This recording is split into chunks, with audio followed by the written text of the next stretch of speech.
Bien, chicos, ¿cómo están? Buenas noches. Una disculpa por un poco la tardanza, pero estaba terminando de mandar unos correos.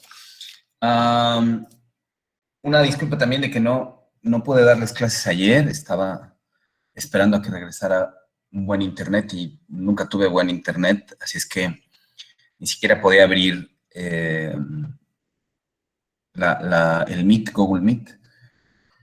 Se tardaba y bueno, fue mejor como no dar la clase porque iba a estar, creo que fatal la conexión, ¿no? Entonces, bueno, hoy vamos a ver salmonelosis y explicaremos también qué es fiebre tifoidea, ¿no? Porque son cosas totalmente distintas. Bueno, provienen de la misma familia, pero son entidades clínicas totalmente diferentes. Entonces, por ahí les dije que iba a dar algunos puntos, ¿no? Entonces vamos a dar unos puntos, solo dos preguntas tal vez rápidas. Número uno, ¿cuál es,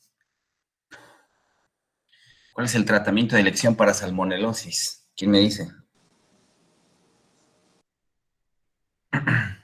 Nadie, nadie estudió. Podría ser hemocultivo Loperamida. de virus. No. Mira, ¿no? A ver, Kiara, perdón otra vez. Yo había leído que había uno que era hemocultivo, pero igual había hemocultivo con cultivo de bilis. Ok, tú me estás contando un poco de las pruebas diagnósticas, ¿no? Ujú. Pero no, el tratamiento de elección, El tratamiento. tratamiento de elección, sí, la amoxicilina, ¿no? Bueno, es que Amoxicilina. leí que para pacientes asintomáticos no es recomendable, pero igual leí que para los pacientes que tienen una gastroenteritis se recomienda amoxicilina o algo que empieza con trimetopin, algo así. Metropin con sulfamato. Bueno, Eso. ok, estás en lo correcto y también está en lo correcto, de hecho, Dana por acá. A veces Dana me dice que no puede hablar tanto, pero ya hablaremos dos cosas importantes, ¿no? Entonces, bueno, las dos van a tener sus puntos.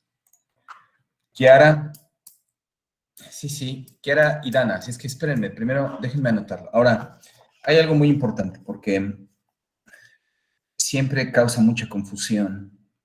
Espérame, Kiara. Kiara, ¿eres qué? ¿Botello? Sí, doctor Botello Hernández. Gracias, Kiara. Y bueno, tienen punto 3 las dos, ¿no?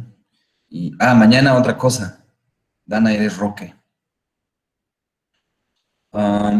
Mañana voy a darles las primeras instrucciones, la primera instrucción de cuál va a ser su tarea para el día lunes y ese también les va a dar puntos. Pero bueno, eso ya será hasta mañana.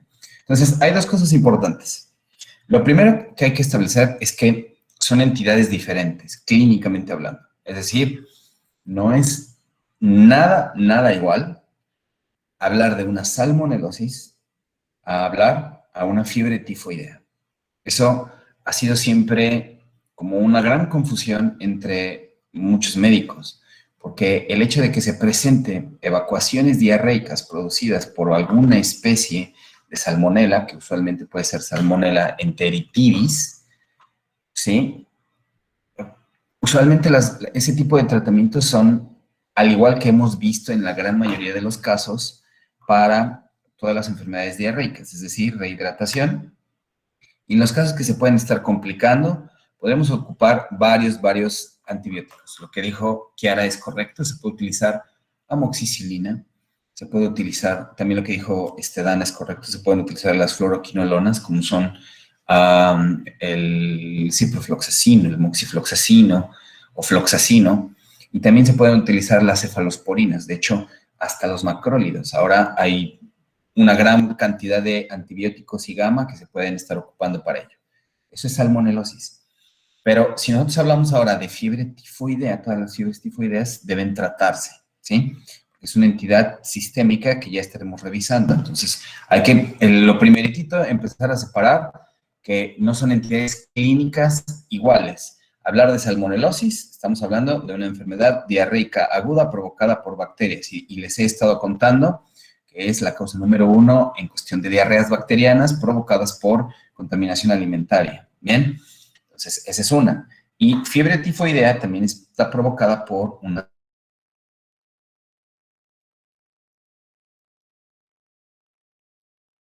inactividad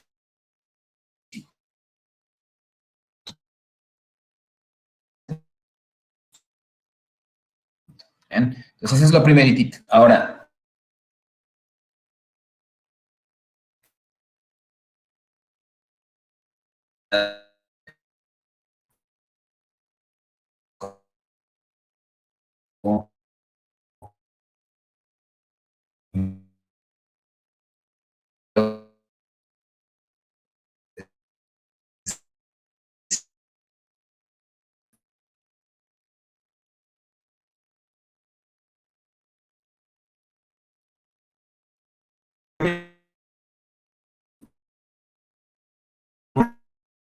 de ajá, es la Widal, prueba de Widal.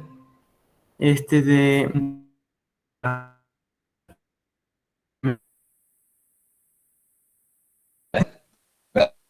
La única ahí está la prueba de, entonces,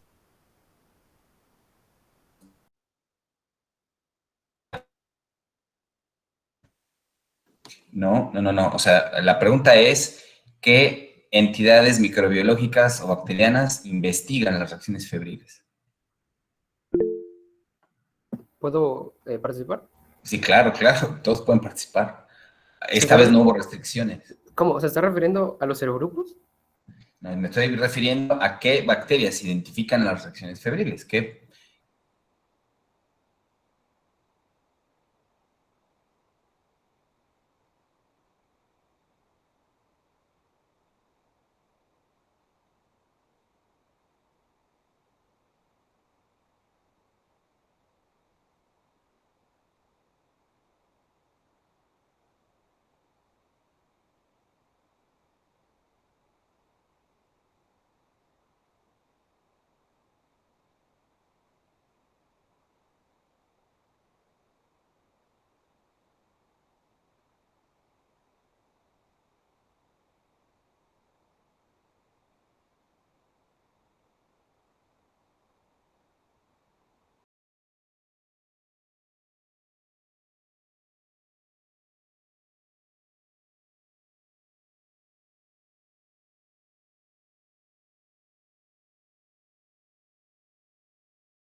Esto a veces luego se me olvida en dónde vamos, pero sí, lo único que vamos a ver hoy es salmonelosis.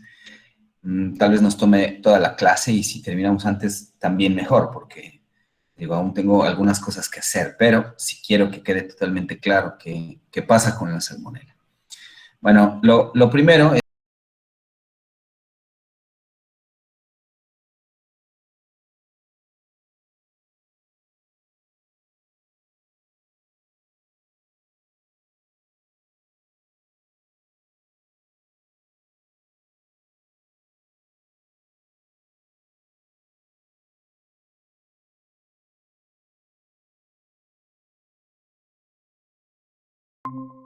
Y lo recuerdo muy bien, digo, tal vez a veces esas cosas ya se nos van olvidando, ¿no? Con el paso del tiempo, pero yo lo recuerdo mucho porque en una ocasión, con esa edad, yo tengo un hermano y mi hermano es más grande que yo. Es más grande tal vez como, ¿qué será? 1 año, 3 meses.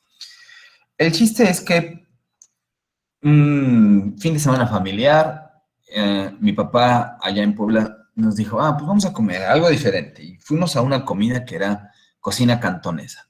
Y el chiste es que comimos y todo bien.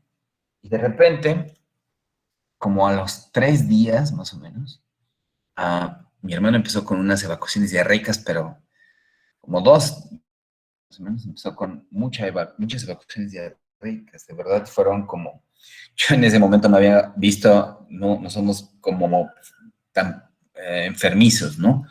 Y en ese momento mi mamá pues llegó incluso a espantarse porque no sé si recuerdan que les había dicho que en una época como de los 90s empezaba como la cuestión del cólera, hubo un brote en México y decía mi mamá, es cólera, que no sé qué. Entonces, pues bueno, mi hermano ya casi casi lo hacían en el hospital. Afortunadamente fuimos en ese entonces, o llevaron a mi hermano con el pediatra que siempre íbamos y hizo un diagnóstico con base en clínica de salmonelosis. No le solicitó reacciones febriles. Hasta la fecha, este pediatra sigue siendo como un gran amigo de la familia. Y bueno, le solicitó de hecho un cultivo y bueno, resultó en salmonela, una salmonela, no les voy a mentir, ¿no? Porque era una salmonela. El chiste es que después sí pudo confirmar una salmonelosis. Entonces, ¿por qué es importante esto? Porque muchos clínicos y médicos seguramente en algún punto les han dicho, tienes una salmonelosis. Y lo peor de todo es que se los dicen con base en un criterio totalmente, vaya, ya no quiero decirlo nada más obsoleto, sino también pasado de moda. Un médico que en este año 2021 solicite reacciones febriles, créanlo, es totalmente igual a un médico que no sabe absolutamente nada de medicina, ¿sí? Porque las reacciones febriles, como lo explicaré más adelante, no tienen absolutamente ningún valor, ¿bien?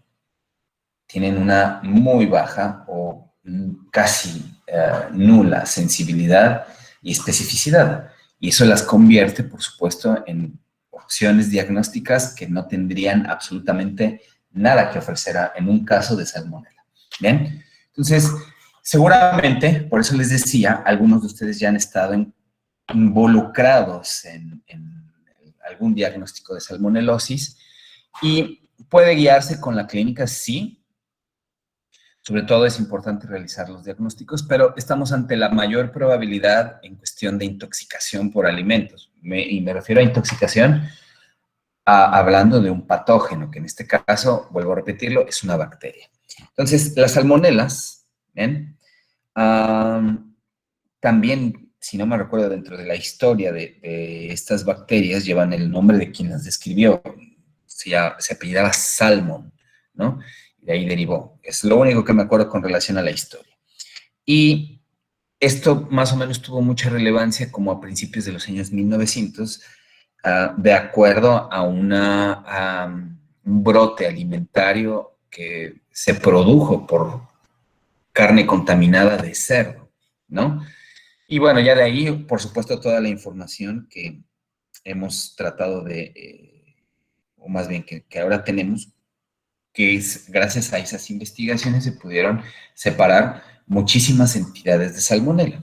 Entonces, es un patógeno entérico potencial, así se le debe conocer, es decir, en el momento en el que sobrepasan las barreras físicas y sobre todo recuerden, en este caso hablamos del estómago, porque también tiene capacidad de neutralizarlo, pues bueno, los inóculos causan una gran afectación a nivel del intestino delgado.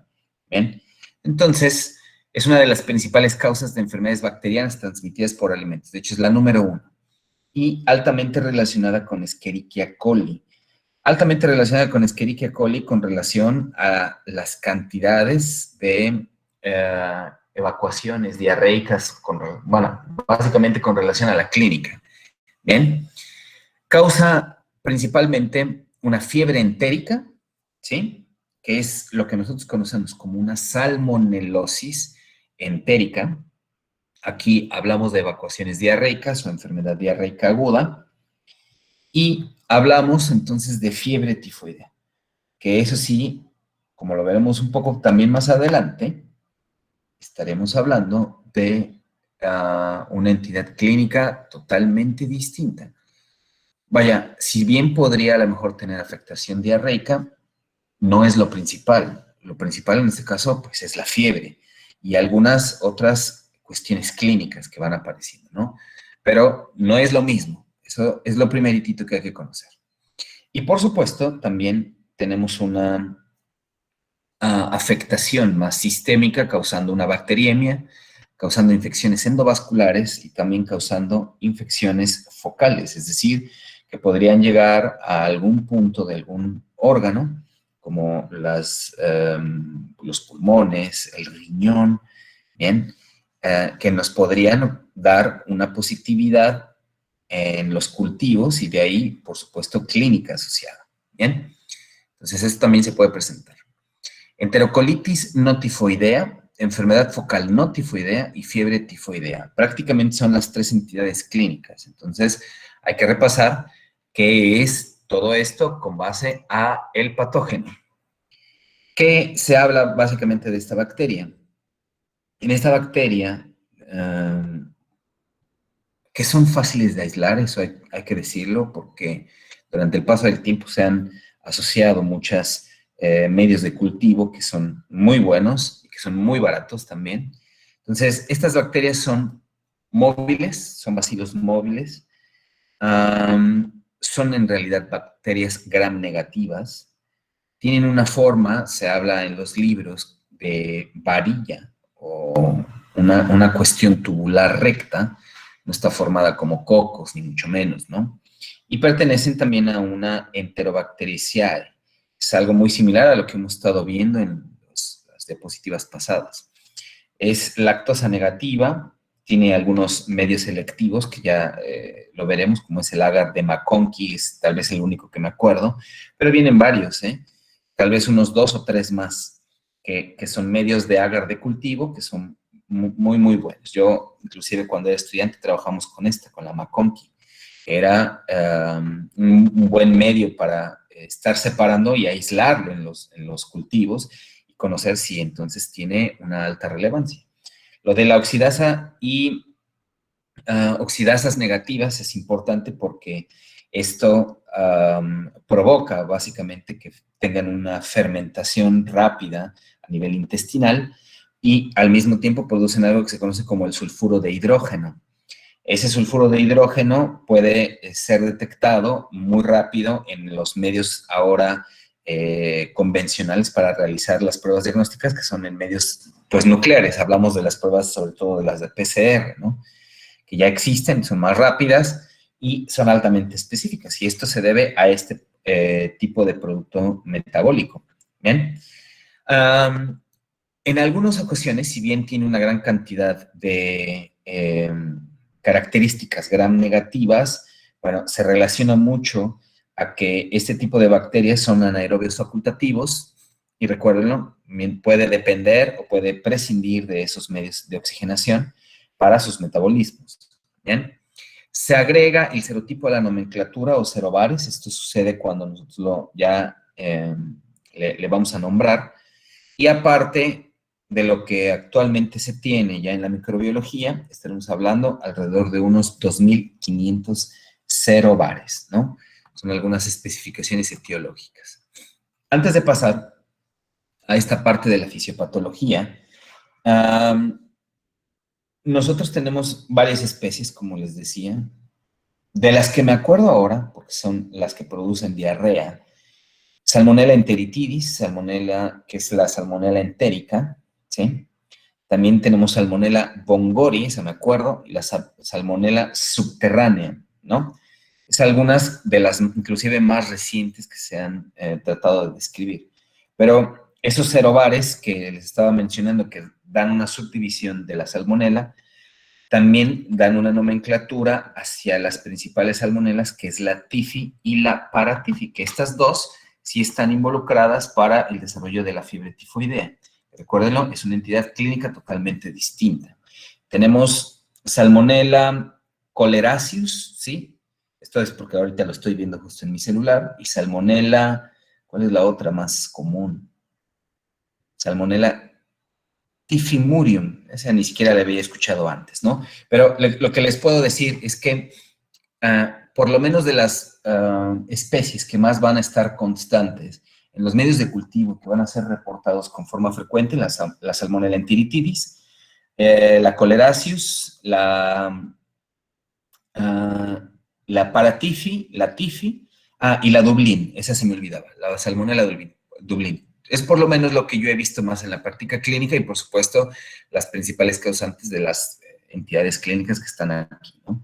Entonces, ya hablando un poco de la fisiopatología, si bien van a causar en la gran cantidad de ellos enfermedad diarreica, entonces pues hay que entender primero cuáles son esas formas eficientes de llegar a el intestino delgado, ¿no? Entonces, al momento de que se adquiere una salmonela, la transmisión puede ser fecal oral, humano-humano, mamíferos humanos, se ha visto también anfibios y reptiles hacia el humano. Y por supuesto, hablamos de los alimentos contaminados, que es la número 1.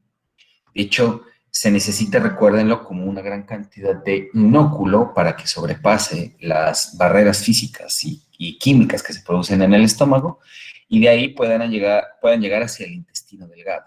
Entonces, o por lo menos se dice en los libros, cualquier alimento puede estar contaminado con salmonela. ¿Bien? Y aquí, en negrita, lo que ven en la diapositiva, es tal vez lo que epidemiológicamente es más repetitivo. ¿Bien? Carne de res, aves, que recuérdenlo, si hablamos nosotros de pollo, estaríamos hablando más en prevalencia con el Campylobacter. ¿Bien? Sin embargo, también puede existir pollo contaminado con salmonela.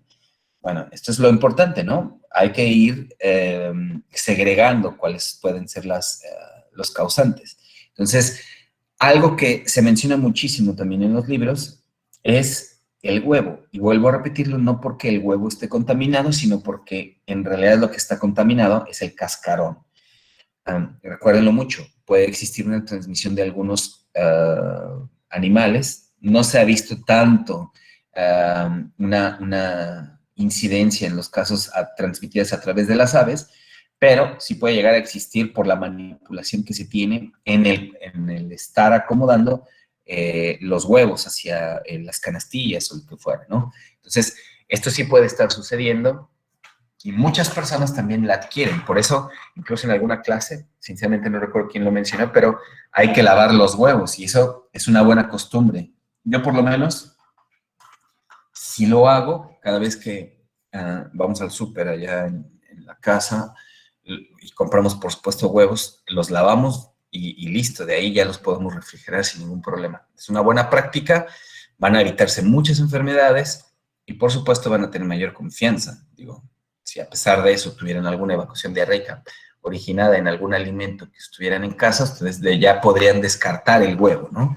¿Por qué? Porque ya están creando una buena forma de evitar el contagio a través del cascarón. Bien, pueden también estar contaminados frutas, verduras, productos lácteos y mariscos. De hecho, yo recuerdo hace tiempo que vi una publicación con relación a Escherichia coli, con relación a salmonella. Hubo mucha contaminación de salmonella en productos de estos Gerber. Bueno, no recuerdo sinceramente la marca, pero hablaba con relación a las papillas de los bebés. Y se contaminaron en el momento de la producción y hubo un brote grande en Estados Unidos, el cual se investigó. Entonces, también los enlatados, a pesar de que pudieran, o las conservas, ya sea al vacío o como fueran, pueden tener un grado de contaminación por este tipo de bacterias. ¿Bien? Es que prácticamente vamos a darlo todo, ¿no? O sea, todos los alimentos podrían estar contaminados con esto. La otra es que mantequilla de maní, de hecho, tal vez los anoté porque son los que más recuerdo en cuestión de la contaminación. Si a todos ustedes les gustan todas estas mantequillas de maní que se venden en el supermercado, no recuerdo ahora las marcas, que una famosita es como el Aladín. Ustedes sabrán más tal vez de eso que yo. También hubo un brote muy grande considerado para hacer investigación epidemiológica en Estados Unidos con relación a esto. Y leche en polvo. Bien, entonces, vaya, los productos se pueden llegar a contaminar y podríamos estar hablando de una gran cantidad de ellos y vaya, muchas veces la trazabilidad que para investigar cuál es el alimento que está teniendo una prevalencia en la contaminación puede llegar a ser difícil, ¿no? Nosotros, por ejemplo, cuando trabajamos en sitios remotos, hablando ya sea de barcos o sea de plataformas petroleras, tenemos ciertos protocolos en donde eso se hacía a lo mejor antes, ¿no? Porque ahora se piensa que con el entrenamiento que tienen las personas, la higiene, etcétera, y los exámenes médicos también, podríamos tener una mejor seguridad en la higiene y en la elaboración de los alimentos. Pero en algunas ocasiones, dependiendo de los contratos, sobre todo con Pemex, que nunca actualiza mucho esas guías, ellos quieren, por ejemplo, hacer una toma de muestras alimentarias con el objetivo de ponerla en el congelador y si surge algún tipo de brote, tener el alimento justo para llevarlo al procesamiento del laboratorio y saber si tiene alguna contaminación, ¿no? Entonces, en realidad es muy difícil, sobre todo porque los patógenos pues pueden neutralizarse bajo un punto de congelación y eso ya no nos daría tampoco una buena certeza para hacer el rastreo. Así es que lo más conveniente, sobre todo, es tratar de hacer el rastreo con base en la alimentación, vuelvo a repetirles, de los últimos 3 días y que haya tenido el paciente. Tal fue el caso de mi hermano cuando le preguntaron a mis padres, pues lo único diferente que se había comido, y recuerdo muy bien que mi hermano comió algo muy diferente a lo de nosotros, fue la comida cantonesa, ¿no? A nadie de nosotros nos hizo daño, solo a él, y seguramente fue por algún marisco que se comió en ese entonces. Así es que todos los alimentos pueden llegar a tener esta contaminación. Con relación al inóculo, lo que se dice es que 106 células bacterianas son las necesarias para traspasar la barrera ácida y mucosa que se tiene a nivel del estómago y de ahí llegar entonces a el intestino delgado. ¿Bien? Entonces, eso es lo primeritito que debe surgir con la ingesta de alimentos contaminados. Debe sobrepasar esa barrera y entonces ya pensar en que tiene que llegar al intestino delgado. Entonces, al momento de que ya pasa al intestino delgado, las salmonelas comienzan a tener un proceso de adhesión, ¿sí? Proteínica mediada también por las fibras y por los pidis que tienen. Estas comienzan de alguna forma a darle un recubrimiento a las células intestinales y se adhieren, esa es la palabra, hacia las células M de las placas de Peyer. Recuerden que la placa de Peyer, a final de cuentas, tiene una gran cantidad de células inmunológicas porque tiene una conexión linfática muy importante. Entonces, las células M se ven comprometidas y empiezan, que aquí surge un proceso un poco diferente a lo que estaba pasando con algunas otras bacterias, porque esta, al momento de que se une, comienzan a internarse, es decir, comienzan a adentrarse por endocitosis, ¿sí?, hacia las células. Entonces, ellas requieren un poco más el proceso metabólico celular interno a comparación de otras que nada más invaden y comienzan a degradar a la célula. Ellas comienzan a adentrarse en esas placas, en las células del borde de cepillo y comienzan a destruirlas desde adentro, ¿no? Esa es una gran diferencia. Y esta internación o interiorización, que es prácticamente lo mismo, está mediada por receptores. Los receptores, a final de cuentas, la atraen y eso provoca una facilidad para empezar a destruirla. Entonces, de ahí surgen, recuérdenlo, tenemos unos células que a final de cuentas nos están protegiendo, pueden estar rebasadas en algún punto, pero llegan los fagosomas, que son prácticamente macrófagos, y entonces estas también comienzan a utilizarse como medios de transporte de la bacteria y eso facilita aún más la transmisibilidad hacia otros sitios estériles, vamos a decirlo estériles porque no tienen salmonela dentro de la luz intestinal. Bien, cada vez que en el sistema inmunológico se tenga entonces una mediación de respuesta inflamatoria provocada por los macrófagos y provocada por los neutrófilos, ¿sí? Vamos a tener un acarreamiento mayor de las salmonelas, ¿sí? Se dice en la fisiopatología que al momento en el que se inducen o se expresan una gran cantidad de macrófagos, esto va a traer, o más bien facilita, esa es la palabra, a las cepas de origen tifoideo. Estamos hablando de Salmonella typhi y la Paratyphi. Y si se acarrea a ese sitio para llevar a cabo un proceso de inflamación con relación a expresión de neutrófilos, ¿sí? Los neutrófilos van a favorecer más el acarreamiento de salmonelas no tifoideas, o sea, las Enteritidis, la Subterranean, las Dublin, bla, bla, bla, ¿sí? O sea, las que tienen una mediación más hacia el efecto diarreico, ¿ok?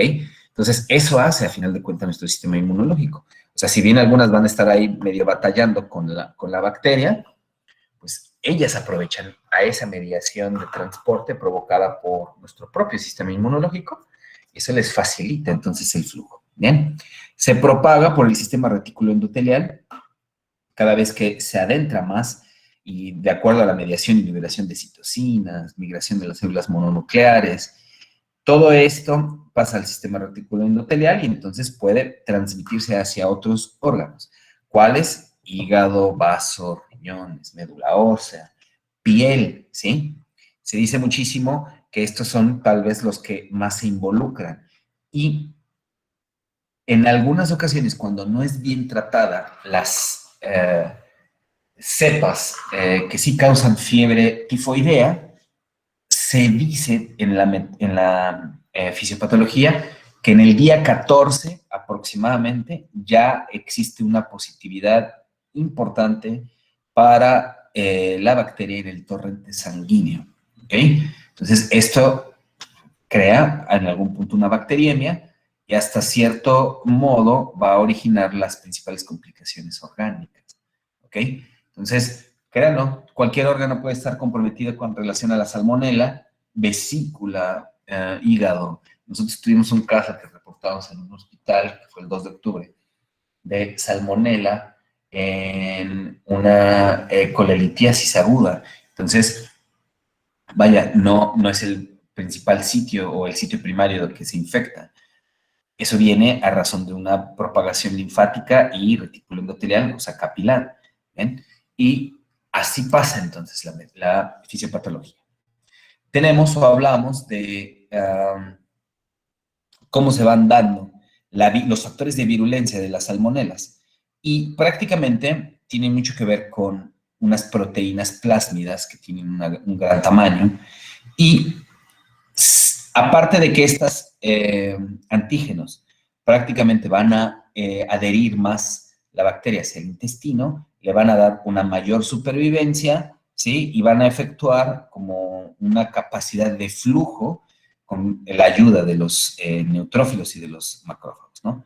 Entonces, ya a final de cuentas, estos antígenos van a evitar inmunológicamente la opsonización mediada por anticuerpos, es decir, cuando ya empieza a generar una respuesta antígeno-anticuerpo en nuestro organismo, dirigido específicamente para las cepas de salmonela, bueno, algunas de ellas pueden evitarlo debido a la expresión de estas proteínas. Y también van a evitarle a la bacteria lisis por la cascada de complemento. Entonces, siempre que nosotros tengamos una presencia de antígenos con relación a las salmonelas, se dice muchísimo esta regla. Si yo tengo o adquiero una salmonela no tifoidea, usualmente lo que va a tener el paciente es una respuesta localizada. ¿Eso qué implica? Pues una respuesta a nivel orgánica, ¿no? Y lo más frecuente que se tenga, por eso va a ser el intestino, que es el principal sitio de invasión. Si yo adquiero una salmonela con relación a la fiebre tifoidea, que es Salmonella typhi o Salmonella Paratyphi, ¿sí? Porque las dos pueden provocar una fiebre tifoidea, entonces van a tener una invasión hacia los tejidos más profundos. Eso siempre es una regla. Es decir, si siempre vamos a tener una enfermedad más sistémica, hablando de la fiebre tifoidea, y una enfermedad localizada a nivel entérica de las salmonelas no tifoideas, ¿correcto? Entonces, los principales antígenos, que son los que les dan las nomenclaturas a estas cepas, es el antígeno somático O, el antígeno flagelar, que es el H o el D, y el antígeno capsular o de envoltura, que es el antígeno 6 o el antígeno K, ¿ok? Entonces, recuérdenlo, yo clínicamente hablando, ya para facilidad de la comprensión de este tipo de temas, no se pone en práctica muchas veces cuáles son los antígenos, ¿no? Sí es importante que lo conozcan, por supuesto, y que sepan que la variabilidad va a originar, pues, cierta clínica. Pero al final de cuentas, para el paciente muchas veces no va a ser tan necesario. Entonces, esto siempre ténganlo en cuenta, chicos, ¿ok? Entonces, ya cuando nosotros vamos teniendo una infección o se va provocando una adhesión de estas bacterias hacia las células de cepillo, en la placa de Peyer, tenemos que conocer cuáles factores de riesgo podrían originar una mayor cantidad de evitar el sistema inmunológico y, por ende, una clínica mucho más exacerbada. Entonces, todos estos están totalmente establecidos que van a crear una resistencia al sistema inmunológico propiciada tanto por la bacteria como por lo que se adhiere. Por ejemplo, el uso de los corticosteroides, ¿no? Pacientes que tienen un padecimiento reumático, pacientes que están bajo un tratamiento alérgico de largo tiempo, etcétera, etcétera. Bueno, ellos disminuyen muchísimo la efectividad leucocitaria y entonces viene una mayor propagación. Cuestiones de malignidad, hablamos de cáncer, pacientes diabéticos, pacientes con VIH, recuérdenlo. Terapia antimicrobiana previa, que le facilita la adhesión, porque recuérdenlo, siempre que nosotros estemos dando una terapia antimicrobiana, en X cantidad, que puede ser muy mínima o puede ser muy grande, va a disminuir bacterioides. Entonces, esos bacterioides son los que nos van a proteger de algunas colonias patógenas, ¿sí? Entonces, esto hay que tenerlo en cuenta. Y cuestiones específicas en las que se presenta una tasa más alta de salmonelosis. Estamos hablando de la enfermedad de las células falciformes, malaria, esquistosomiasis y anemia perniciosa, ¿bien? Provocada la anemia perniciosa por los déficits nutricionales. Entonces, probablemente una anemia perniciosa derivada tal vez de un síndrome de mala absorción, que es lo más frecuente que sucede, ¿no? Entonces, esto es para que lo tengan en cuenta, chicos. Siempre una persona inmunodeprimida, y sobre todo en estas enfermedades, podría tener una mayor asociación de la clínica, ¿bien? Entonces, bueno, vamos a ver. Vamos primero a la primeritita, que es la enterocolitis no tifoidea. Entonces, cuando nosotros tenemos a esta entidad clínica, lo primero que tenemos que entender es que está provocada por salmonelas no tifoideas, ¿bien?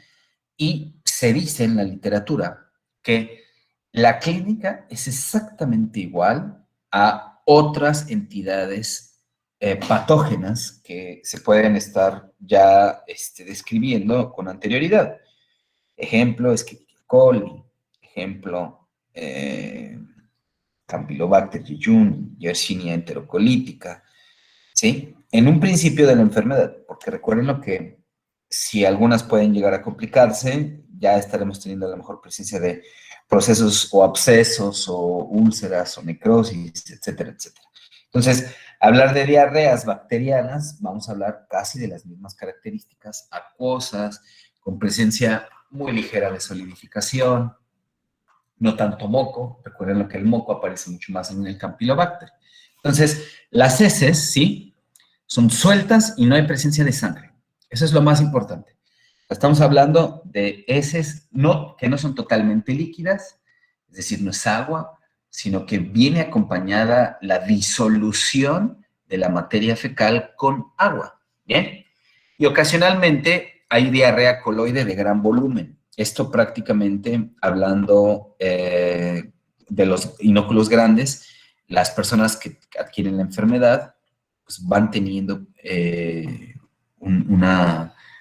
evacuaciones de mayor cantidad en cuestión de volumen hablando, ¿no? O sea, eso es lo que se le conoce como una diarrea coloide.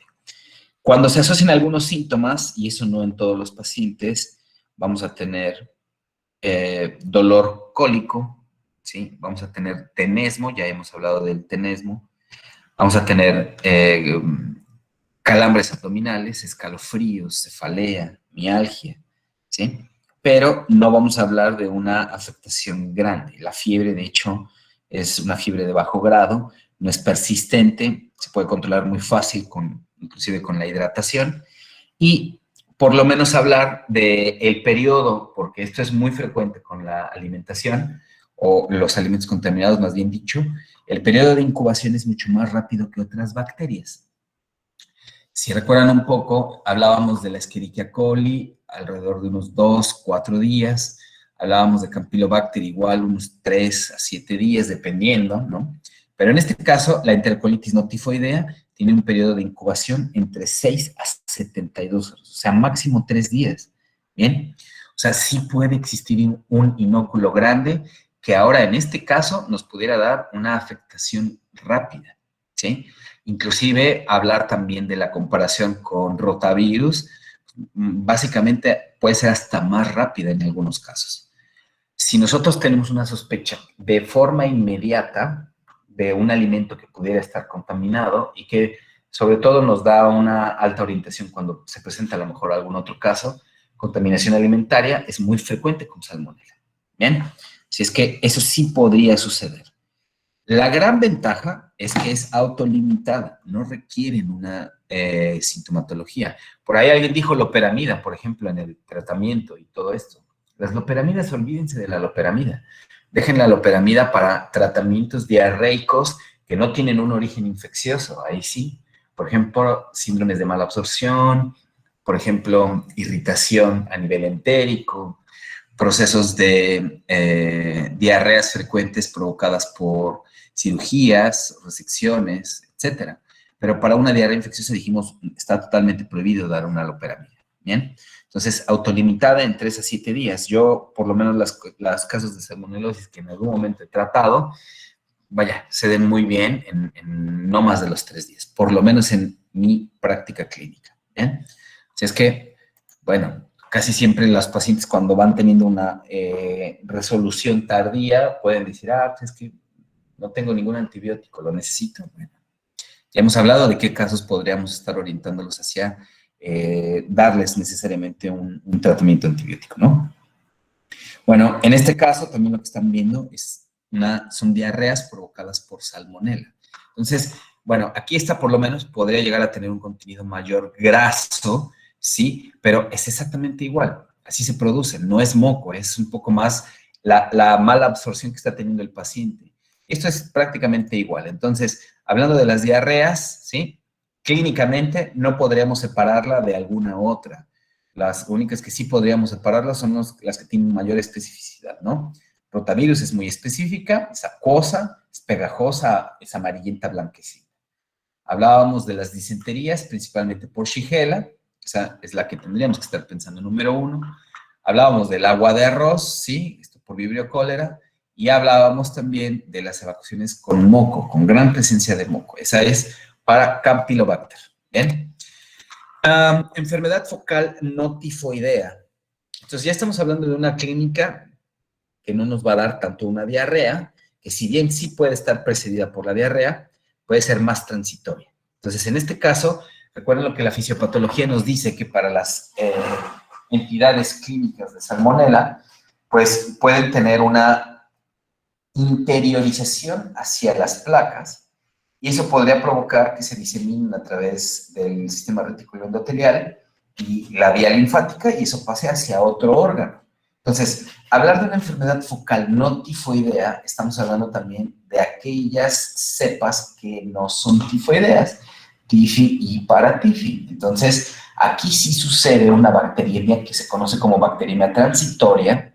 En algunos casos puede estar un poco más persistente, sí, pero al final de cuentas no causa una enfermedad tifoidea. ¿Bien? Seguimos hablando más bien de bacterias no tifoideas, salmonelas no tifoideas. ¿Ok?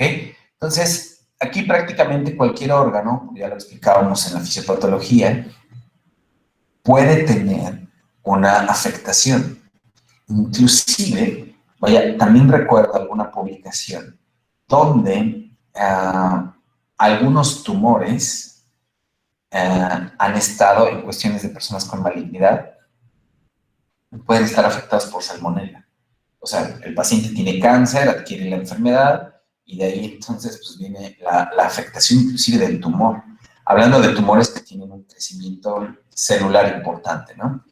Y de ahí podría derivar entonces en toda la clínica localizada que estamos tratando. Esto que ustedes están viendo, por ejemplo, es una afectación entérica localizada, ¿sí? Colónica, por parte de Salmonella no paratiffi, ni tifi, ¿ok? Entonces, más vulnerables con lesiones preexistentes, un paciente que tenga una lesión, como les platicaba, con relación al tumor, con relación a un absceso, una herida quirúrgica, etcétera, eso podría facilitar también a la cepa, ¿bien? Entonces, esto es lo importante. Bueno, antes de pasar ya a la fiebre tifoidea, una persona también podría tener una bacteriemia, y esa bacteriemia, entonces, es el paso un poco más persistente del foco original, que es intestinal, y ahora pasa a un extraintestinal. Esto puede provocar, por cualquier especie, sea Salmonella tifi o tifoideas o no tifoideas, una afectación, como ya lo explicábamos hace rato. ¿Bien? Entonces, la bacteriemia puede tener un efecto muy importante en la clínica. ¿Bien? Se conoce muchísimo que o más bien contribuyen a algo que se conocen como infecciones irruptivas, que es prácticamente la predisposición a la afectación orgánica. Está totalmente definido en el libro de Kumata, así dice. Infecciones irruptivas. Entonces, los diagnósticos, ahí, vaya, tendríamos que realizar un cultivo para conocer qué tipo de infección bacteriana tiene. Entonces, vamos a pasar ahora a una fiebre tifoidea. Una fiebre tifoidea, estamos hablando de Salmonella tifi y Salmonella paratifi. Salmonella tifi en la mayoría de los casos, ¿sí? ¿Qué hay que entender antes de hablar como de la clínica, no? Si bien va a tener fiebre y lo que sea, es reconocer nuevamente el medio fisiopatológico que tiene la bacteria, que es adentrarse, y de ahí entonces llegar hacia el torrente sanguíneo. Más o menos, con un porcentaje entre el 10 al 15% de los pacientes que tienen fiebre tifoidea desarrollan una enfermedad grave. Por eso la importancia de hacer un buen diagnóstico en estos pacientes, ¿sí? Porque se habla de que un paciente cuando tiene fiebre tifoidea es exactamente igual a una toxemia multisistémica, ¿bien? Entonces, estamos hablando ya de una infección que viene a través de la sangre, que tiene una afectación multisistémica y que puede comprometer la vida del paciente. ¿Bien? Entonces, aquí sí tendríamos que conocer, aparte de la clínica, los medios más indispensables de realizar en este tipo de pacientes. ¿Qué pasa en la clínica? Bueno, un paciente con fiebre tifoidea sí puede tener lo inicial que sucede con las salmonelas no tifoideas. Es decir, puede tener evacuaciones diarreicas de las mismas características, acuosas con una dilución de la materia fecal, pueden tener vómito e inclusive algunos pueden tener síndromes respiratorios. Cuando se está teniendo una sospecha de una fiebre tifoidea, típicamente se habla de un periodo de incubación mínimo entre 10 a 14 días. Es decir, un paciente podría tener evacuaciones diarreicas, no haber acudido al médico o haberse tomado el medicamento que ellos consideren, porque crean que muchos pacientes ya saben que tomas para la diarrea también, y entonces eso no es lo bueno, porque inclusive algunos medicamentos permanecen o propician el estado de portador con relación a las salmonelas.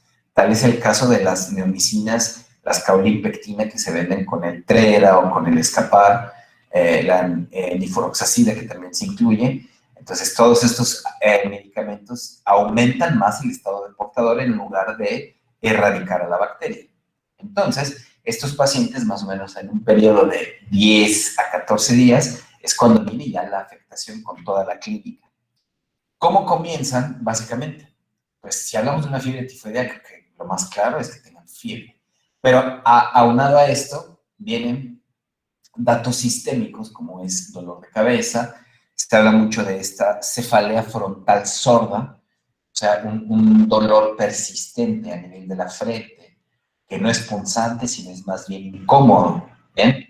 Pueden tener un malestar general, pueden tener mialgias, pueden tener inclusive tos, pueden tener náuseas, pero por supuesto lo más relevante va a ser la fiebre, ¿bien? Y de la fiebre se dice que viene siendo gradual. O sea, comienza como algo bajo, estamos hablando desde una hipertermia, hablando desde el grado 37, el 37.8, 37.5, perdón, al 37.9, llegando al 38, que ya establecemos una fiebre más marcada, y podría llegar entonces hasta arriba de los 39 grados centígrados. O sea, viene siendo gradual conforme se va estableciendo la clínica en el paciente, ¿bien? O sea, va ascendiendo la fiebre. Y con esto, es la principal característica. Hay una persistencia importante de la fiebre que podría llegar entonces a durar hasta unas 4 semanas. O sea, no es nada cómodo que se tenga esto. Y de aquí viene algo que se conoce como la bradicardia relativa con el pico de fiebre. En el momento de la exploración física, que esto es difícil y hay que decirlo, cuando un paciente sobre todo tiene una vigilancia un poco más estrecha, cuando tenemos a un paciente con una gran cantidad de fiebre y la clínica previa de una diarrea, se ha descrito que los pacientes desarrollan una bradicardia relativa. Es decir, que en el momento en el que tienen el mayor pico febril, tienen una disminución de la frecuencia cardíaca. Esto no es común, ¿sí? Sino es todo lo contrario. Un paciente que tiene fiebre tiende a generar mayormente una taquicardia. ¿Por qué? Porque son afectaciones sistémicas. De alguna forma, con los mecanismos controladores por el sistema nervioso central, el simpático y el parasimpático, surge una necesidad de recircular más rápido la sangre para que se enfríe, ¿sí? Es como el motor de un coche. Mientras más rápido se recircula y pasándolo por el anticongelante, entonces no se sobrecalienta el motor. Entonces, esto pasa con los efectos para tratar de controlar la fiebre. Cuando una persona tiene fiebre, y sobre todo mucho más marcado en los pequeños, edades infantiles, comienzan a tener taquicardia. Bueno, esto es entonces totalmente lo contrario con Salmonella tifi y Paratyphi. Cuando ya hay fiebre tifoidea, sucede todo lo contrario, hay una bradicardia. Entonces, esto es algo que se ha descrito muchísimo porque no es común, ¿bien? No es patognomónico, pero no es común. Entonces, si tenemos esta clínica, habría que sospecharlo. Y después viene algo muy importante, que es la afectación a nivel de la piel. Lo que ustedes están teniendo ahí en la diapositiva son las manchas o el exantema provocado por la salmonela, que son manchas rosadas que aparecen en la espalda, en los brazos y en las piernas. ¿Aparece en el 100%? No. De hecho, aparece en mucho más bajo de la mitad de los casos, tal vez hasta en un 30 o un 40% de los casos. ¿Bien? Y aparte, aparecen al final de la primera semana que se tiene fiebre. O sea, imagínense entonces a un paciente, inicia con diarreas, náusea, malestar general, podría tener a lo mejor ya una leve recuperación, las diarreas siguen siendo, más bien las evacuaciones siguen siendo semilíquidas o semisólidas, nada consistentes, pero el paciente ya después de una semana, al día 10, día 14 inclusive, empieza con fiebre. Podría inclusive también llegar a presentarse nuevamente las evacuaciones diarreicas, pero la fiebre no se quita, ¿sí? Inclusive es muy difícil de controlar con antipiréticos o antiinflamatorios no esteroideos. Entonces, aunado a esto, el paciente se sigue sintiendo muy mal, y después de la primera semana de fiebre, viene entonces la aparición de estas manchas rosadas, ¿sí? No en todos los pacientes, recuérdenlo, pero el paciente va a tener nuevamente fiebre, ¿bien? ¿Qué más existe con relación a la clínica? En los pacientes, la lengua comienza a tener un recubrimiento de coloración blanquecina, ¿bien? Entonces, De hecho, creo que tengo una imagen, si no mal recuerdo. Esta es la lengua típica de un paciente con fiebre tifoidea. Bien, ahora me regresaré a la siguiente. Pero esto va mucho de la mano, la aparición con la alteración de los cambios intestinales. ¿Por qué? Porque cuando ya los pacientes comienzan a tener las manchas y la lengua blanquecina de este tipo, como lo ven, sí se ve con una consistencia como si fuera deshidratado, ¿no? De hecho, no está deshidratado, es el color en realidad blanco y un poco más rugoso. Bueno, los pacientes ya van teniendo un cambio de los hábitos intestinales, como el estreñimiento. O sea, si nosotros ya tenemos diarreas que pueden estar ocurriendo, bueno, ahora el paciente se vuelve estreñido, ¿sí? Pero también se vuelve un poco más sensible del abdomen, comienza inclusive a tener una afectación sistémica con hepatoesplenomegalia. No es tampoco al 100% de los pacientes, pero puede suceder. Entonces el abdomen se nota sensible, no tanto a una sensibilidad de decir que se trata de una patología quirúrgica, pero sí deberíamos tener en cuenta que los cambios intestinales varían, ¿ok? Entonces, ¿qué toma relevancia en la exploración física? Tendríamos que hablar de, número 1, la fiebre, que va a ser persistente, las evacuaciones diarreicas, que sí pueden venir. Aunado a esto, el exantema macular rosado, blanquecino cuando ya se van aclarando, ligeramente elevadas, dijimos, en tórax y hasta en extremidades, ¿no? Pueden ser las extremidades superiores y las extremidades inferiores. Y el paciente en realidad se ve con una característica enferma, es decir, está apático, está letárgico, está sin ganas de hacer absolutamente nada. Y cuando nosotros ya estamos teniendo una afectación a nivel neuronal, también pueden darse una característica neurológica como es el delirio, la psicosis y déficit neurológico en términos generales. ¿Qué más podría darnos? Podría darnos padecimientos, como les decía, a nivel colestásico, nos podría dar un padecimiento a nivel renal, etcétera. A nivel pulmonar inclusive también es importante cuáles son estas características sistémicas, ¿ok? Entonces, típicamente no se les tiene que olvidar que es una fiebre tifoidea, ¿sí? Entonces, cualquier doctor, punto número 1, que esté dando un diagnóstico de usted, señor, señora, tiene una fiebre tifoidea y únicamente el paciente tiene evacuaciones diarreicas, tal vez inclusive con una positividad, vamos a decirlo, en los medios diagnósticos para salmonela, y sin la presencia de la clínica, está totalmente equivocado. ¿Ven? Recuérdenlo. Si yo ya hice todo para llegar a un diagnóstico, clínica, exploración física, pruebas diagnósticas, y de repente el paciente nada más tiene evacuaciones diarreicas, bueno, eso es autolimitado, ¿sí? Recuerden, solo ciertas cosas que pueden llegar a complicarse, bueno, vamos a darle tratamiento. Pero si yo le digo, señor, señora, niño, niña, quien sea mi paciente, usted tiene fiebre tifoidea y no veo absolutamente nada de la clínica, que es fiebre persistente, hasta por 2 semanas, ¿sí? Más la exploración física, sensibilidad, letargia, manchas rosadas en tórax, lengua blanquecina, etcétera, eso no es fiebre tifoidea, ¿sí? Esto es lo primeritito que hay que entender, porque muchos médicos confunden esto y la confusión no es porque sea difícil, la confusión es en realidad por ignorancia, ¿bien? Entonces, vamos a referirnos más como una salmonelosis, ¿sí? O como una enterocolitis no tifoidea, que es lo que estábamos explicando en la forma previa, ¿no? Las clínicas que pueden estar presentes. Entonces, ¿quedó claro aquí, chicos? ¿Vamos bien? Sí, doctor. ¿Alguien que no le haya quedado claro cuál es la gran diferencia entre una salmonelosis o enterocolitis no tifoidea a una fiebre tifoidea? ¿Nadie? Entonces, bueno, continuamos. Epidemiología. En la epidemiología dijimos que pueden darse un montón de casos por muchas cuestiones, ¿no? Contacto humano-humano, alimentos contaminados, animales, etc. Se habla más o menos en una población hasta de 100,000 habitantes, una tasa de 14.9 casos. Y esto no de forma anual, ¿eh? O sea, esto va siendo de forma mensual. O sea, hay un montón de casos. Salmonella no tifoidea, alrededor de unos 520 casos por 100,000 habitantes, más o menos es lo que oscila.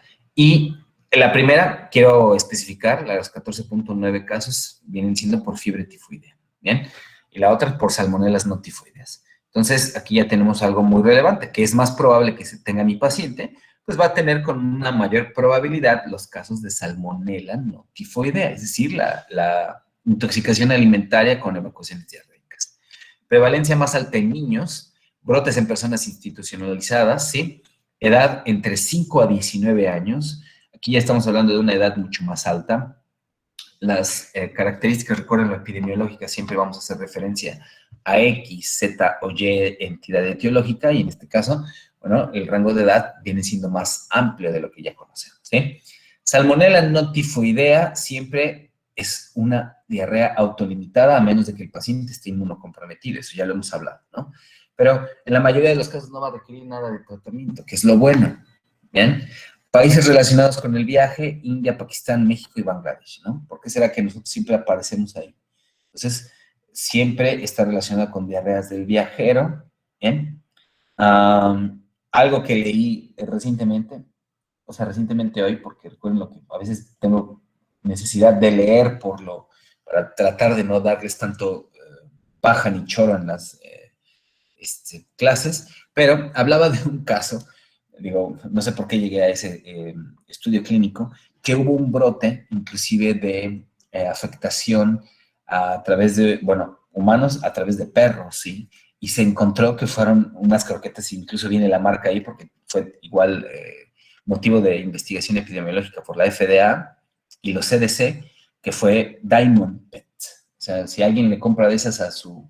Yo de hecho, les compro de esas a veces a mis perras, ¿no? A veces se aburren, pero bueno. Las Diamond, sí, marca Diamond, son buenas croquetas a final de cuentas, pero también sufrieron una contaminación por salmonella. Entonces, también sucede ese contagio, ¿bien? Fiebre tifoidea con relación a la paratifoidea, o sea, ya estamos hablando con relación a las cepas, Salmonella tifi y Salmonella paratifi. Siempre, si tenemos una fiebre tifoidea, es más frecuente con la Salmonella tifi que la paratifi, ¿bien? Y no existe una predilección de raza ni sexo. Entonces, hablando ya en los términos, fíjense, aquí hay más cepas de las que no me acordaba, que era la Newport y la Heidelberg. Entonces, sí, la enteritidis, esta, vaya, siempre la recuerdo mucho porque hasta la fecha, incluso desde cuando yo estudiaba, sigue siendo la número 1. 16.9% de los casos de salmonelosis se deben precisamente a esto. O sea, la mayoría de los casos, ¿no? Inclusive podría llegar a tener una mayor incidencia que lo que se conoce. Entonces, vámonos a las pruebas diagnósticas, ¿sí? Porque aquí viene lo interesante con relación a la salmonelosis. Bueno, por ahí lo mencionaron, ¿sí? Cuando nosotros tenemos un caso de sospecha para diagnosticar salmonelosis, hablando no tifoideas, ¿sí? El mejor medio que nosotros podemos hacer para mi paciente por lo práctico, lo eficiente, lo barato, con alta sensibilidad y especificidad, es realizar un cultivo.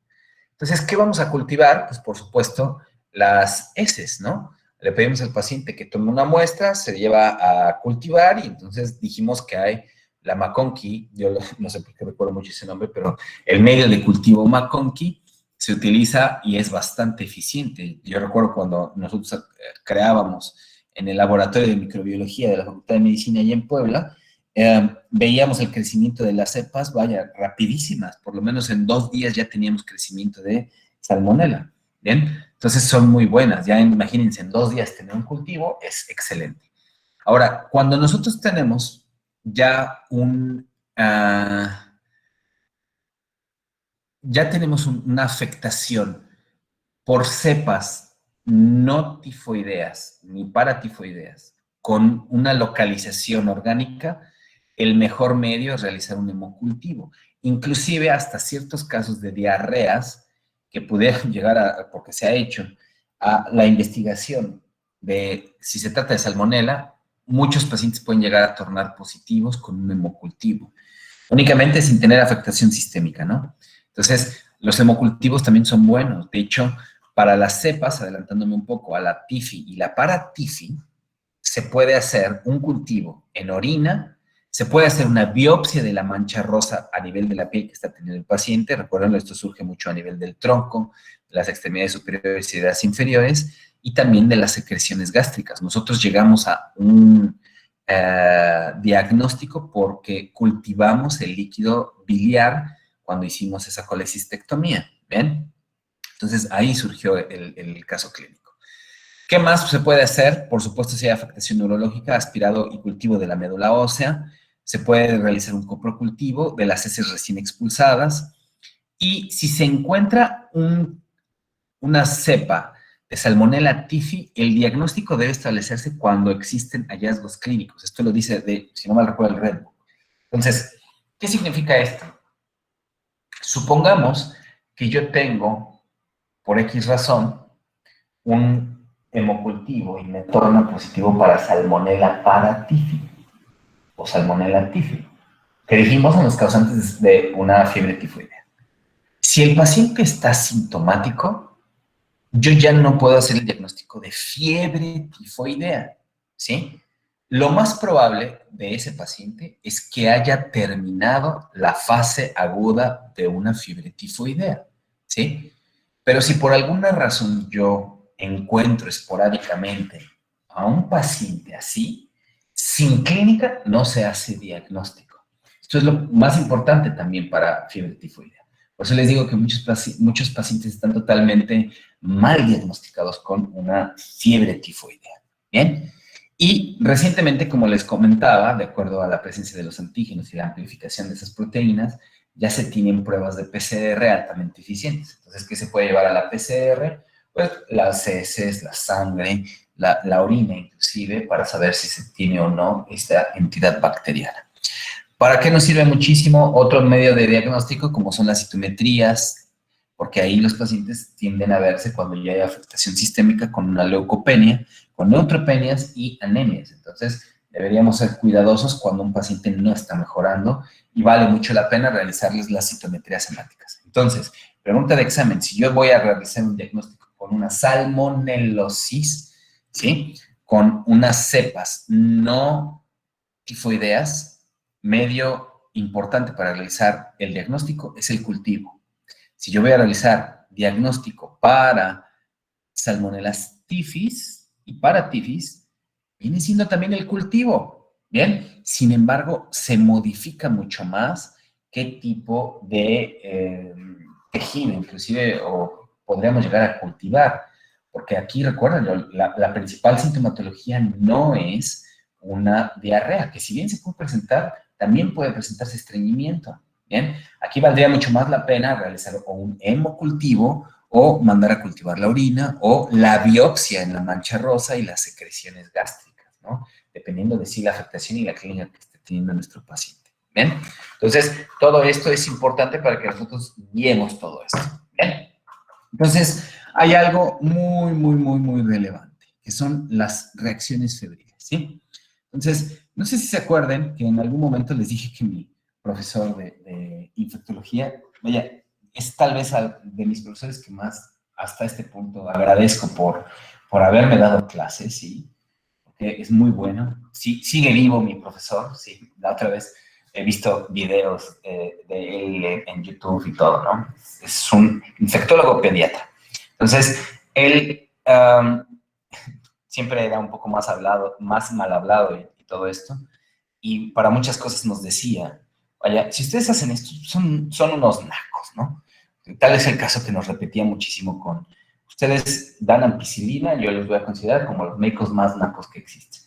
Y también nos decía, si ustedes solicitan reacciones febriles, es igual a ser un médico naco. Yo no les voy a decir eso.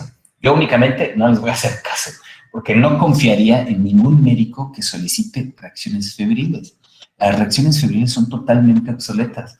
Recuerdo cuando tuvimos un congreso de cirugía en donde llegaron también muchos médicos extranjeros y platicando con ellos se presentó un caso clínico de unos pacientes que se habían tenido en el congreso y uno de ellos me preguntaba, oiga, ¿todavía siguen utilizando en México reacciones febriles? Dice, yo no sabía que existían todavía. Dice, de hecho, nosotros en Estados Unidos no se utilizan, pero para nada, ni siquiera ya se tienen, ¿no? y aquí los utilizan como si fuera dulces para el paciente. ¿Qué se va a hacer? No sabemos de dónde viene su malestar, vamos a hacerle unas reacciones febriles. Entonces, vaya, no es el único meme que pueden encontrar con relación a las reacciones febriles. Pueden encontrar un montón, ¿no? Las reacciones febriles son obsoletas, no sirven absolutamente de nada. De hecho, estos que ustedes ven acá son laboratorios de mis pacientes que han llegado en algún punto y me dicen, doctor, fíjese que no mejoro de esto, ¿no? Y fíjese que fui a consulta y el doctor me solicitó unas reacciones febriles, ¿no? Y afortunadamente no tengo nada de esto. Entonces, bueno, yo en realidad no les hago absolutamente nada de caso a las reacciones febriles. Cada vez que yo veo reacciones febriles en un laboratorio, ni siquiera las volteo a ver, ¿eh? Se los digo en serio, ¿bien? Entonces, para mí toma mucho más valor, por ejemplo, el nivel de la glucosa, que ya está en un nivel de un prediabético, ¿no? Que habría que confirmar con una curva de tolerancia a la glucosa, una hemoglobina glucosilada, o repetir nuevamente la glucosa en ayuno para saber qué está pasando con este paciente. ¿Bien? Ahí en fuera los demás valores están normales. Pero vean, también he tenido pacientes, ¿sí? Que llegan con esto. Me dicen, doctor, dice que, ¿qué me puede usted recomendar? Porque fui a consulta, me solicitaron estos laboratorios y bueno, me dijeron que tengo, en este caso aquí, una fiebre tifoidea. Yo, ¿por qué te dijeron que tienes fiebre tifoidea? Entonces ya empiezo a ver y vienen reacciones febriles, ¿no? O sea, ya por el hecho de que hayan tenido una positividad de aglutinación, ya se trata de una fiebre tifoidea. Es lo peor que pueden estar haciendo diagnóstico. Ya tengo Proteus, doctor, ¿no? Peor también. O sea, es increíble que puedan hacer este tipo de diagnósticos con las reacciones febriles. Las reacciones febriles no sirven absolutamente de nada. Dicho y hecho. O sea, no lo digo yo, ¿sí? Adelante. Si ustedes en algún punto, antes de esto, espérenme, si ustedes en algún punto han pagado por unas reacciones febriles, vaya, únicamente han perdido su dinero. Adelante.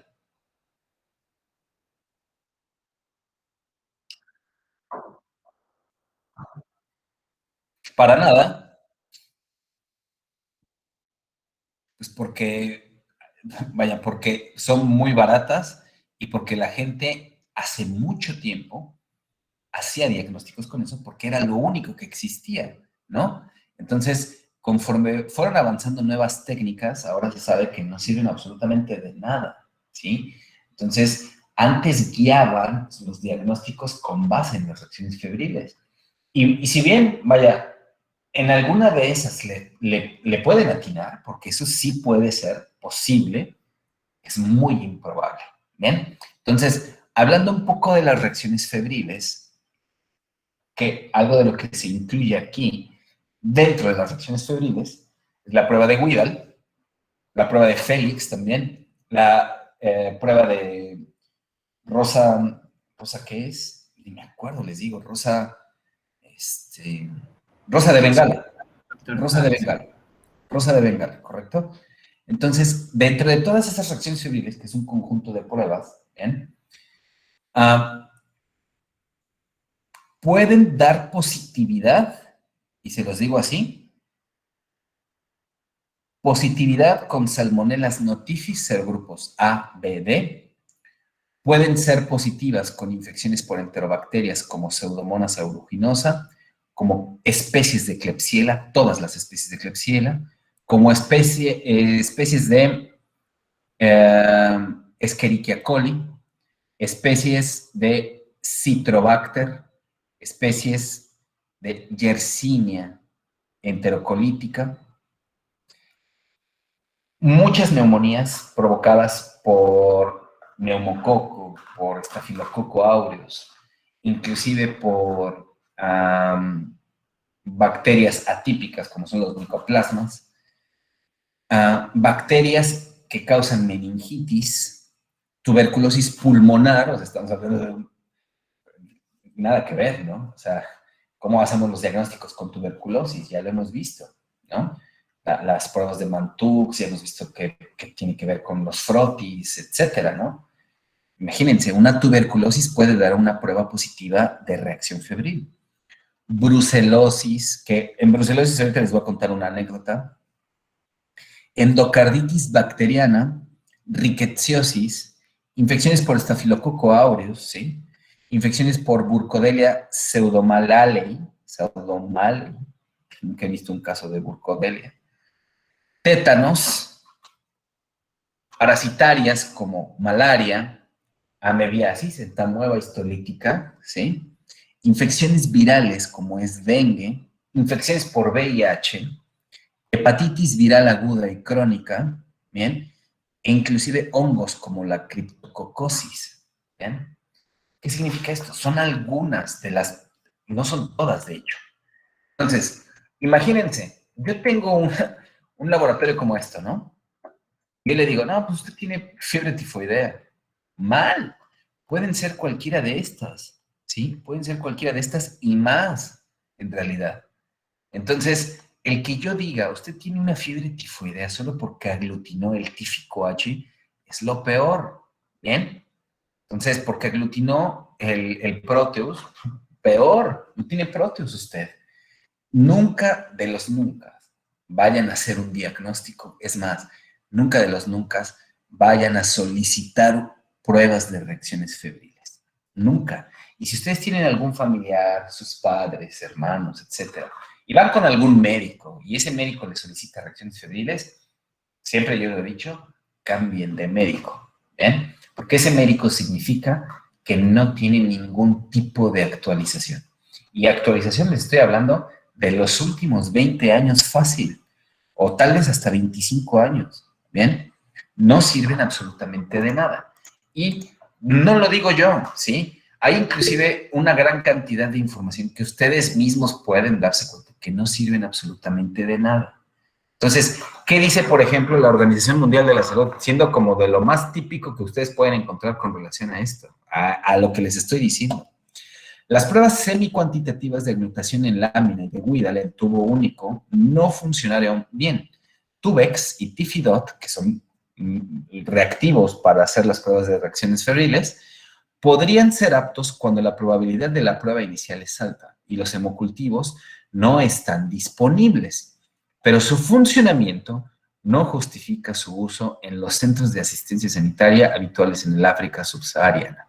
Imagínense, para que la Organización Mundial de la Salud, cuando, por supuesto tiene dinero, ¿no? Pero tiene sus brigadas y que van a los lugares más pobres que existen, ni siquiera recomiende utilizar pruebas de reacciones febriles para hacer diagnósticos, entonces estás hablando que no sirven absolutamente de nada, ¿sí? Entonces, hay muchísimos estudios clínicos que hablan con relación a la sensibilidad y a la especificidad de las pruebas rápidas de anticuerpos para fiebre tifoidea y salmonelosis. De hecho, fíjense, aquí habla prácticamente, déjenme ver si lo tengo aquí, a veces los escribía, con relación a cuánto es la sensibilidad, porque ni siquiera me acuerdo, sé que es muy baja, pero las reacciones febriles deberán estar más o menos, fíjense, tenía escrito aquí enfermedades sistémicas como la artritis reumatoide y el lupus eritematoso.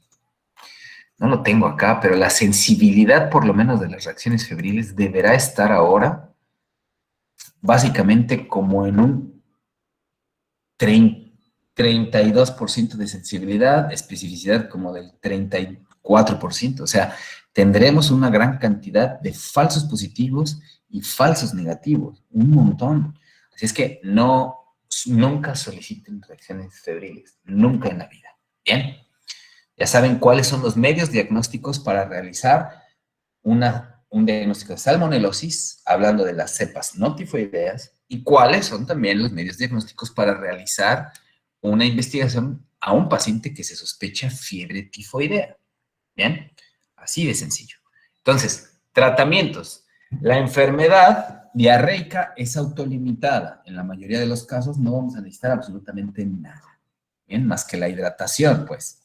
Pero nunca vamos a darle tampoco antidiarreicos, totalmente prohibidos en las enfermedades diarreicas agudas provocadas por infecciones, microorganismos. Hidratación y antibióticos, eso sí, únicamente en la gravedad. Recuerden, el paciente ya se está complicando, no está mejorando, tiene algún dato que pueda sugerirnos que no va a ir bien, vamos a darle antibiótico. ¿Bien? Y para la fiebre tifoidea, que ahora sí es lo que pregunté, de hecho, La pregunta iba mucho más enfocada a fiebre tifoidea, sí. Recuerden, ¿puedo un caso de salmonelosis tratarla con antibióticos? Por supuesto. ¿Por qué? Porque se puede llegar a complicar. Y todos los que nos dijeron sus compañeras fueron correctos. Podemos dar desde amoxicilina, podemos dar desde las fluoroquinolonas, cefalosporinas. Pero cuando ya tenemos ahora una fiebre tifoidea, ¿sí?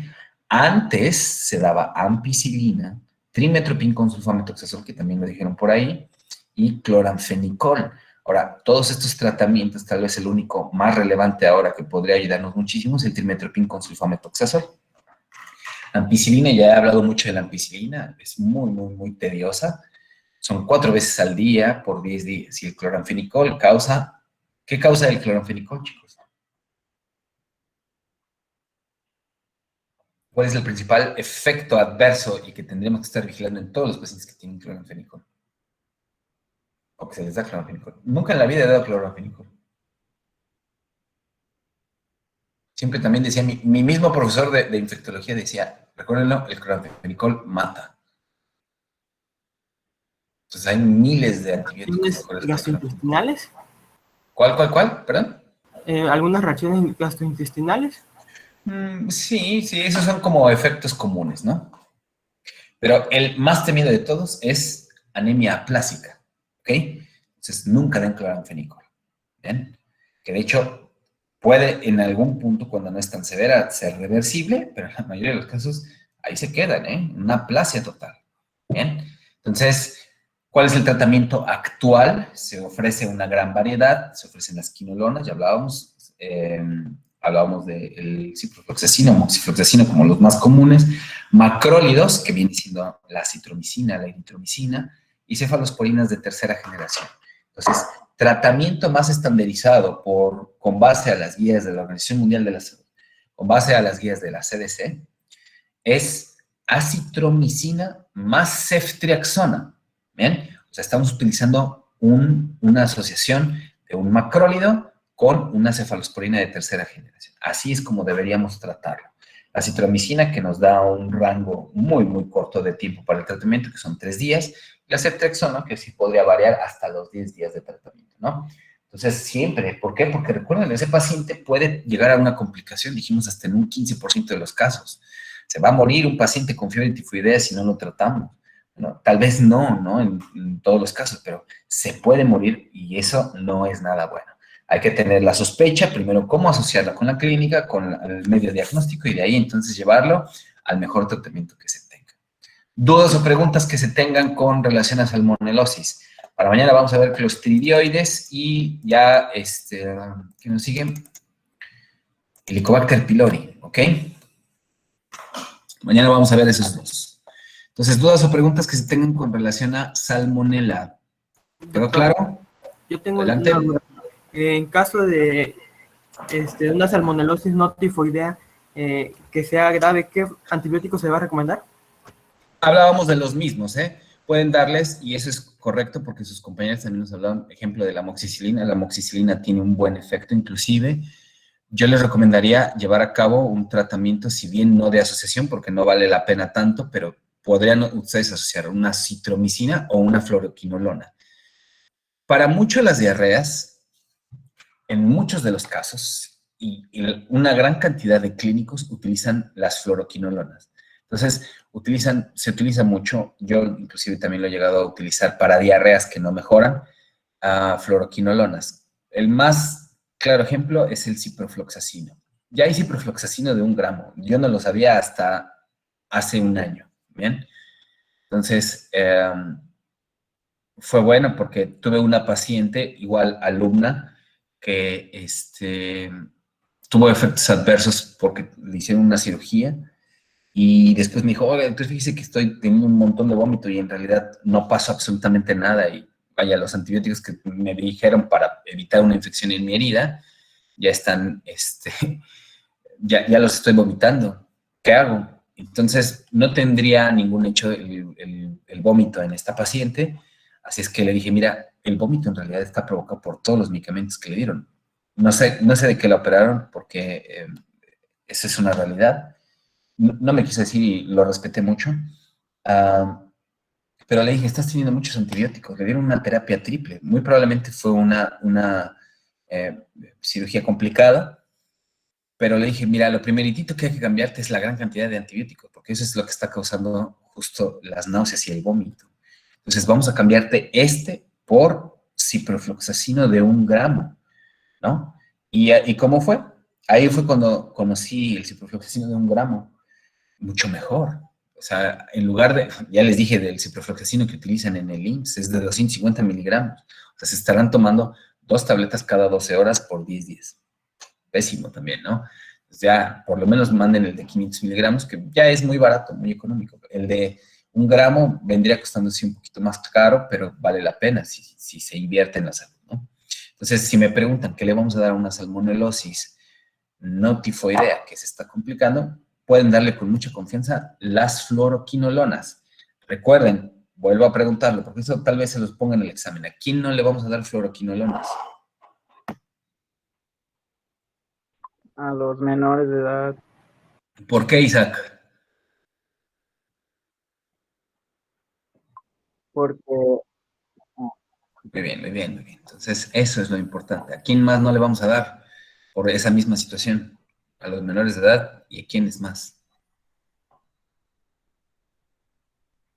¿Quién? Embarazadas. Muy bien, embarazadas. Muy bien, chicos, ¿ok? Prohibido. Entonces, imagínense que les pongo por ahí, ya me dieron una idea, un caso clínico de un paciente con una salmonelosis, no tifoidea, complicada, y que vamos a ofrecer una terapia. ¿Cuál de estos vamos a darle? Bueno, tal vez el que no le haga daño, ¿no? El que con relación a su edad, por eso también deben conocer farmacología. ¿Bien? Entonces, ¿alguna otra cosa más, chicos? ¿Nada más? ¿Nada más? ¿Todo bien? Doctor, entonces mañana digo que sería Helicobacter y ¿cuál más? Clostridio. Ok. Gracias, doctor. Clostridiosis, ¿ok? ¿Sale? Esos Gracias, dos, doctor. Helicobacter pylori y Clostridios. ¿Ok? Entonces, chicos, nos vamos a ver mañana a las 7, ¿bien? Para ver y terminar esos dos. Ya de ahí nos vamos a ver hasta el lunes. Así es que, cuídense. Ya vamos a terminar bacterias mañana y ya la siguiente semana nos enfocaremos a las parasitosis. Y ya de ahí, tal vez la última semana, dijimos, vamos a hablar un poco de VIH y si nos da tiempo, un poco de hepatitis. Y listo, examen la siguiente. La primera semana de diciembre va a ser su examen. Bien. Entonces, chicos, cuídense, que les vea bonito, pórtense bien. Ya no les cabe en el cerebro. Bueno, este es el segundo parcial. No quiero imaginarme quién se quiere ir al extraordinario, ¿no? Pero bueno, ya eso depende de cada uno de ustedes. Así es que, a estudiar. Cuídense. Adiós a todos. Pásenla bien. muy amable, doctor. Gracias. Bye. Adiós, doctor, gracias. Adiós, adiós. Adiós. Gracias, doctor, igualmente. Vamos, doctor.